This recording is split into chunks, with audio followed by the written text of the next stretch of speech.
Dapol Sentinel. It arrived last week from Hattons, and although it's already available for 3 or 4 months, I had to wait a little bit longer until I got the original Sentinel sound version from Dapol.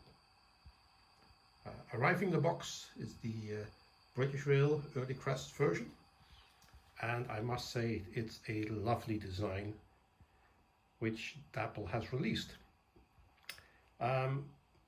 Now, I was very curious to know how is the original sound compared to the real thing, and I checked the sound recordings of YouTube and compared them with the sound I'm able to witness from the small Sentinel available here today. And I must really congratulate Dapol. They have done an outstanding job. The sound is quite well matching the real sound performance of the Sentinel.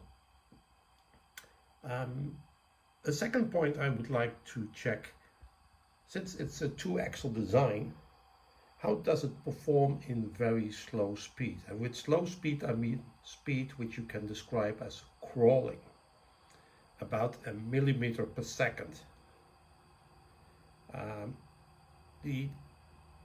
The gear ratio of the Sentinel is made such that it can drive at very low speed, and that's also a very attractive thing to witness when it's traveling or crawling over the rails.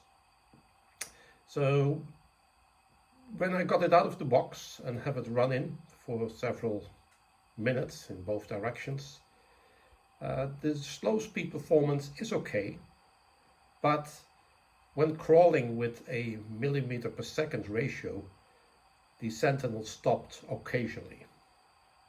Now, in order to improve that, I have added a stay alive capacitor.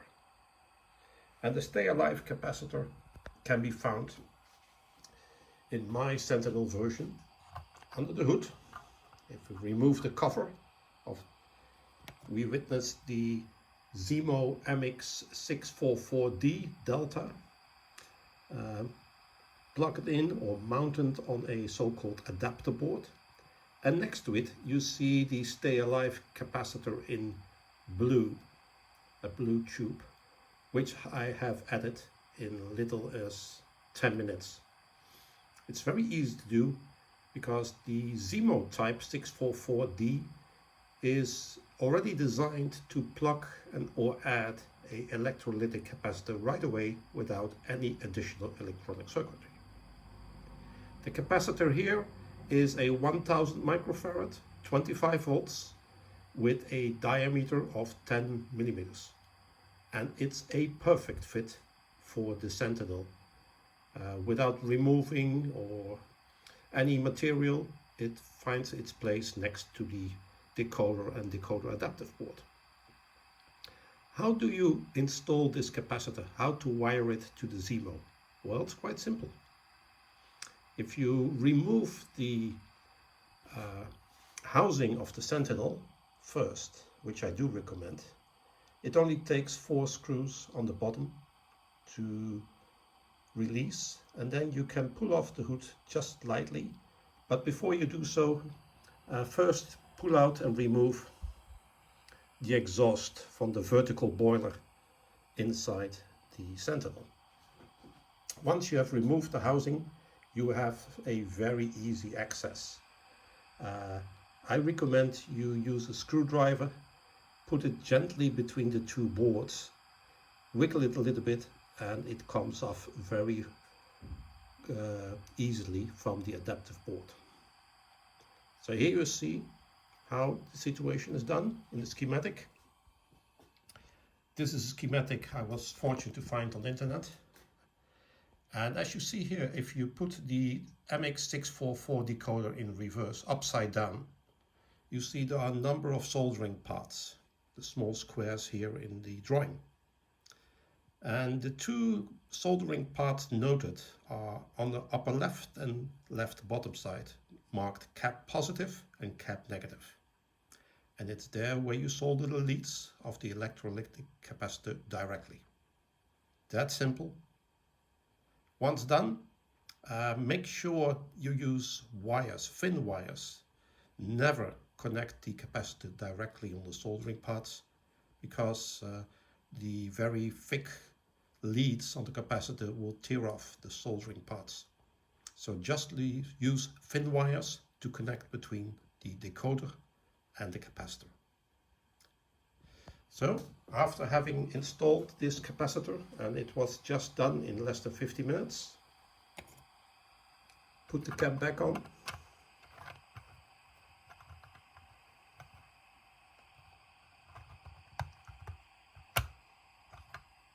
And give it a go. So since it's digital, it's on a digital DCC layout. I put it in step mode 1 of the 28 steps you can use. And here it goes.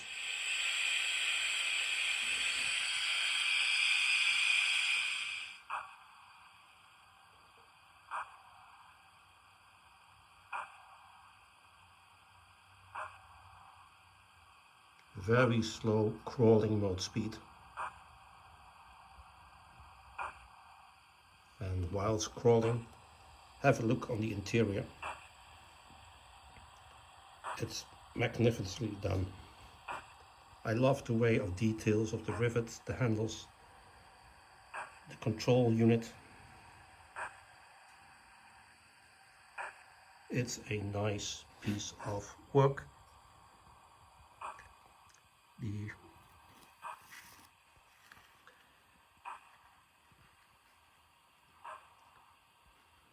flickering on the bottom of the vertical boiler, it's done nicely. So using the Stay Alive capacitor gives a tremendous improvement on the slow driving performance of this 2-axle design.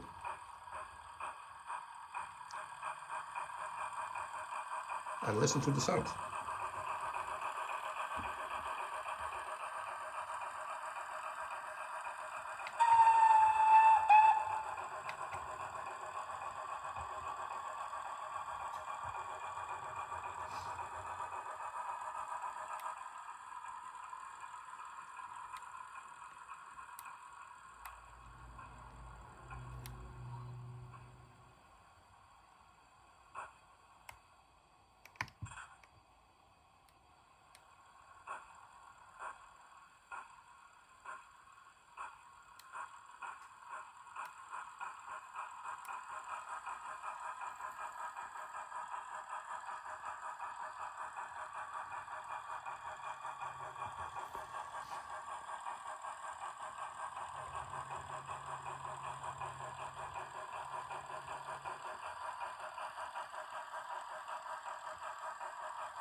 Thank you for watching.